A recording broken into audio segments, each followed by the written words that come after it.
Hello friends, आज मैं आपके साथ इकोनॉमिक्स का एक और टॉपिक लेके आया हूँ। टॉपिक का नाम है कैल्डर्स मॉडल ऑफ डिस्ट्रीब्यूशन। कैल्डर का जो डिस्ट्रीब्यूशन का मॉडल था वो मैं आज आपके साथ डिस्कस करूँगा। ये क्या होता है, क्या क्या इक्वेशंस हैं इसमें और किस तरीके से आपने पेपर में लिखना है, ये सारा का सारा आपको इस वीडियो में मिल जाएगा। ये टॉपिक काफ़ी इंपॉर्टेंट हो जाता है मैक्रो इकोनॉमिक्स के लिए, और जो यूपीएससी की तैयारी करते हैं उनके लिए भी काफ़ी इंपॉर्टेंट है। तो चलिए विदाउट वेस्टिंग एनी टाइम शुरू करते हैं कि कैल्डर मॉडल होता क्या है। तो सबसे पहले इंट्रोडक्शन लिखेंगे अच्छी सी। Kaldor's model of income distribution is mainly concerned with the application of Keynesian theory of the problem of distribution. Basically Keynesian theory of distribution जो टॉपिक है उसी की बेसिकली ये एक्सटेंशन है, उसी से ये डील करता है, मगर कुछ चीज़ें एज्यूम करता है जो हैरोड-डॉमर मॉडल में एज्यूम नहीं की गई, जो कि हैं this model considers the saving income ratio, जिसको एपीएस भी कहते हैं, average propensity to save, a variable in the growth process. ये मान के चलता है कि जो एपीएस है वो एक वेरिएबल है ग्रोथ प्रोसेस में, ना कि हैरोड-डॉमर मॉडल जैसे कांस्टेंट मान के चलते थे वैसे मान के चल रहे हैं इस मॉडल में, which was assumed to be constant in Herod-Domar model. Herod-Domar model में एपीएस को कांस्टेंट मान के चलते थे, बट यहाँ पे ऐसा नहीं होता। तो अब ये कहता क्या है, according to Kaldor the principle of the multiplier could be alternatively applied to a determination of the relationship between prices and wages if the level of output and employment are taken as given। तो उनका ये मानना था कि multiplier को हम apply कर सकते हैं। मल्टीप्लायर के टॉपिक को जो कीन्स ने दिया था उस टॉपिक को हम अप्लाई कर सकते हैं किसके अंदर, प्राइस और वेजेस की डिटर्मिनेशन के अंदर हम उसको अप्लाई कर सकते हैं। प्राइसेस और वेजेस में जो रिलेशन है उसके बीच में हम उसको अप्लाई कर सकते हैं, जिससे कि हम फर्दर ग्रोथ एंड डेवलपमेंट निकाल सकते हैं, और इससे हमें ये भी पता लग जाएगा कि किसको कितना मिलता है, कि टोटल आउटपुट या जो जीडीपी बन रही है उसका कितना हिस्सा किसको मिल रहा है और कितना हिस्सा किसको मिल रहा है। ये मैं आपके साथ आगे डिस्कस करूँगा। The problem of excess saving is the main hurdle in the path of steady growth।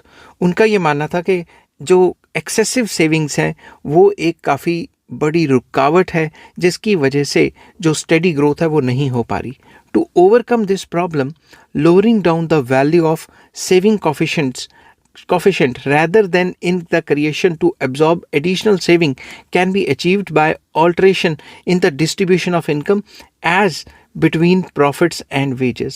तो जो भी ओवरऑल डिस्ट्रीब्यूशन होती है प्रॉफिट्स और वेजेस में, उसको ऑल्टर करना ज़रूरी है, उसको चेंज करना ज़रूरी है अगर हमने ग्रोथ एंड डेवलपमेंट को हासिल करना है। तो उनका ये मानना था कि जो टोटल कमाई है प्रॉफिट अर्नर्स उसका ज़्यादा ले जाते हैं और वेज अर्नर्स के पास कम आता है।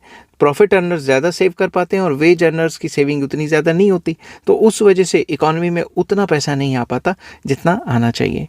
Therefore model is an attempt to make the saving income ratio a variable in the growth process. तो पूरे के पूरे मॉडल में यही कहा गया है कि जो सेविंग इनकम रेशो है ये एक वेरिएबल है, इसको हम चेंज कर सकते हैं, रादर देन बाकी जैसे मॉडल्स में इसको एपीएस को कॉन्स्टेंट माना गया है।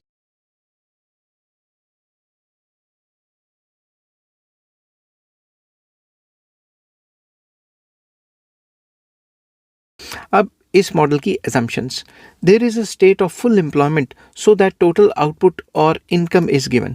तो ये माना गया है इस मॉडल में कि भाई फुल एम्प्लॉयमेंट है, जैसे कि हमें जो टोटल आउटपुट है या जो टोटल इनकम है वो गिवन होगी। नेशनल इनकम और output consist of wages and profits only. ये थ्योरी मान के चल रही है कि पूरी की पूरी नेशनल इनकम वेजेस और प्रॉफिट्स में ही जो है डिस्ट्रीब्यूट होगी। ठीक है, इसमें रेंट इंटरेस्ट की बात नहीं की, उसमें बाद में हम उसको क्रिटिसाइज भी कर सकते हैं इस थ्योरी को। MPC मतलब marginal propensity to consume of workers is greater than that of profit earners. मतलब जो वर्कर्स हैं वो अपनी तनख्वाह में, जैसे ही उनकी तनख्वाह में चेंज आएगा तो वो कंजम्पशन में ज़्यादा चेंज करेंगे, मगर जो कैपिटलिस्ट हैं, जो अमीर लोग हैं, वो अपनी तनख्वाह के चेंज होने से अपनी जो कंजम्पशन है उसमें कम चेंज करेंगे। ठीक है, क्योंकि उनकी मैक्सिमम डिमांड्स तो पहले ही पूरी हो चुकी हैं। And MPS of the worker is less. तो अगर इनकम में चेंज आती है तो सेविंग में जो है बहुत कम चेंज आएगी वर्कर से, और जो प्रॉफिट अर्नर्स है उनको ज़्यादा चेंजेस मिलेंगे, या जो कैपिटलिस्ट है उनकी इनकम के चेंज होने से सेविंग्स में ज़्यादा चेंज आएगी। नेक्स्ट आ जाता है एलिमेंट्स ऑफ इम्परफेक्ट कॉम्पिटिशन और monopoly power exist in the market. तो मार्केट में इम्परफेक्ट कॉम्पिटिशन एग्जिस्ट करता है या फिर मोनोपोली पावर एग्जिस्ट करती है। उसके बाद investment output ratio that is I divided by Y is an independent variable. ये एक इंडिपेंडेंट वेरिएबल है कि आपकी तनख्वाह का कितना हिस्सा, जो नेशनल इनकम का कितना हिस्सा इन्वेस्टमेंट होता है, ये एक इंडिपेंडेंट वेरिएबल लिया गया है इस मॉडल में। अब इस मॉडल को एक्सप्लेन करते हैं अच्छे तरीके से। तो आपने हेडिंग बनानी है explanation of model. Given these assumptions Kaldor's model of distribution can be expressed as, सबसे पहली equation y is identical to w plus p। ये जो तीन जो लाइनें हैं ना, ये वाली हम कहते हैं इक्वेशन।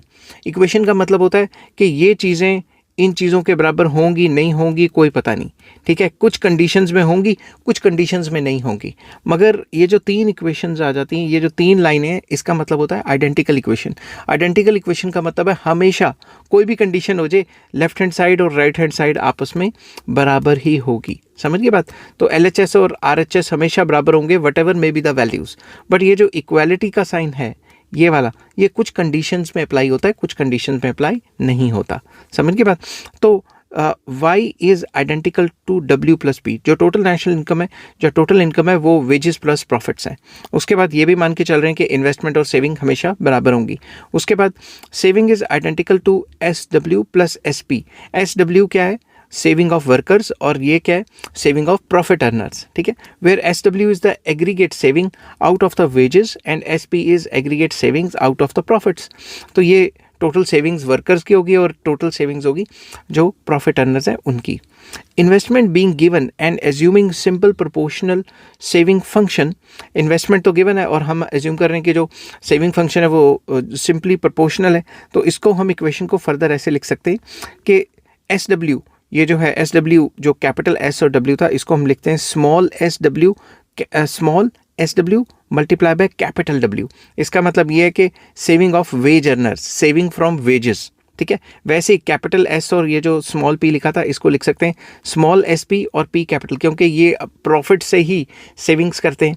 तो अगर ये चीज़ें हमें पता हैं तो हम इसको इस तरीके से लिख सकते हैं कि इक्विलिब्रियम कब होता है? जब सेविंग और इन्वेस्टमेंट इक्वल है। और सेविंग की इक्वेशन ये वाली है, SW प्लस SP, ठीक है। तो हम इन्वेस्टमेंट के इक्वल सेविंग डाल सकते हैं जो कि है SW प्लस SP। तो SW को हमने ये वाली फॉर्म में लिख दिया जो मैंने ऊपर बताई थी, और SP को हमने इस वाली फॉर्म में लिख दिया, ठीक है। अब क्या करते हैं, इसमें में से आपको ये पता है कि जो आपकी जो इनकम है ये क्या है? W plus P, wages plus profits, ठीक है। तो मैं ये जो वेजेस है इसकी जगह पे लिख देता हूँ Y माइनस P, मतलब इनकम माइनस प्रॉफिट्स, ठीक है। तो थोड़ा मैनिपुलेट किया हुआ है, तो प्रॉफिट वाली जो सेविंग्स है उसको वैसे का वैसे ही लिख दिया। अब जब मैं ब्रैकेट खोलूँगा, SW इंटू वाई हो गया यहाँ पे, और SW इंटू कैपिटल P हो गया, और ये SP इंटू कैपिटल P मतलब प्रॉफिट्स वाली। इसमें हमने क्या किया, इन दोनों फ्रेजेस से जो P जो है, ये जो फ्रेजेस है मैं यहाँ आपको दोबारा बता देता हूँ रब करके। ये वाले जो फेजेस हैं, इन फेजेस से हमने P कॉमन ले लिया है और ब्रैकेट के अंदर लिख लिया SP माइनस SW। तो ये जो दो चीज़ें ये ब्रैकेट में आ गई और ये साइड का साइड पे रहा। By taking investment income ratio, अगर इन्वेस्टमेंट इनकम की रेशो हो गई, मतलब dividing both sides by investment को इनकम से डिवाइड किया गया, तो दोनों साइड्स को हम इनकम से डिवाइड कर सकते हैं। इसके नीचे भी इनकम आ गई, और ये वाली जो पूरी की पूरी साइड है, ये वाली साइड जो राइट हैंड साइड है, इसके नीचे भी हमने इनकम से डिवाइड कर दिया। तो इसको ऐसे भी लिख सकते थे कि इन्वेस्टमेंट इनकम की रेशो लेना, या फिर dividing both sides by income, ऐसे भी लिख सकते थे। अब अगर हम लेफ्ट हैंड साइड पे देखें तो कोई ख़ास चेंज नहीं आया, बट राइट हैंड साइड पे देखें तो हमने क्या किया, इस पूरी की पूरी साइड को y से डिवाइड कर दिया, और ये जो साइड है इसको भी y से डिवाइड कर दिया। अब इसका y और इसका y कैंसिल हो जाएंगे, और बाकी सारी चीज़ें वैसे ही चलती रहेंगी इक्वेशन में। आप स्टॉप कर करके साथ के साथ लिखते रहना। नेक्स्ट स्टेप में हमने क्या किया, ये जो SW है उसको लेफ्ट हैंड साइड पे लेके गए और इसका साइन माइनस में चेंज हो गया, और यहाँ वही का वही रहा। अब हम क्या कर रहे हैं, अब हम इस साइड तो PY का PY ही रख रहे हैं, मगर ये जो SP माइनस SW जो मल्टीप्लाई हो रहा है वो दूसरी साइड जाके नीचे डिवाइड हो जाएगा, ठीक है। तो P और Y की रेशो, प्रॉफिट और इनकम की रेशो हमारी निकल गई, जो कि है investment income ratio minus SW divided by SP minus SW। तो इस तरीके से हम जो है ये पूरी की पूरी इक्वेशन को ड्रॉ कर सकते हैं। हम पता लगा सकते हैं कि आपकी नेशनल इनकम का कितना परसेंटेज प्रॉफिट है। तो इसको फर्दर अगर हम इक्वेशन को फर्दर सॉल्व करें तो इसको इस तरीके से सॉल्व किया जा सकता है कि जो इन्वेस्टमेंट डिवाइडेड बाय इनकम है, इसको भी इससे डिवाइड करना है, वो ये वाला फ्रेज आ गया, और SW को भी इस फ्रेज से डिवाइड करना है। ठीक है, मैं इसको रब कर देता हूँ। SW को भी इस फ्रेज से डिवाइड करना है, तो SW के नीचे भी ये आ गया और इससे भी ये डिवाइड हो गया। तो ये पूरी की पूरी प्रॉफिट और इनकम की रेशो का पता लग गया। हेंस गिवन द MPS, अगर हमें MPS की वैल्यू पता है, MPS of ways earners and capitalist, अगर वेज अर्नर और कैपिटलिस्ट की जो मार्जिनल प्रोपेंसिटी टू सेव है उसके बारे में अगर पता है हमें, the share of profits in national income depends upon the ratio of investment to the total output. जो टोटल आउटपुट की जो इन्वेस्टमेंट और टोटल आउटपुट की रेशियो है उस पर डिपेंड करता है।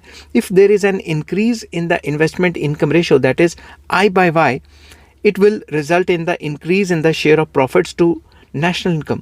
तो सिंपल वर्ड्स में अगर I/Y की रेशो बढ़ेगी, इन्वेस्टमेंट और इनकम की रेशो में बढ़ावा आता है, तो P/Y की रेशो में भी बढ़ावा आएगा, so long as SP is greater than SW। और ये तभी पॉसिबल होगा जब सेविंग्स ऑफ प्रॉफिट अर्नर्स ज़्यादा होगी बनिस्बत सेविंग ऑफ वेज अर्नर्स। समझ की बात? तो ये कंडीशंस है। अब इसके लिए एक डायग्राम भी इसमें ऐड करेंगे।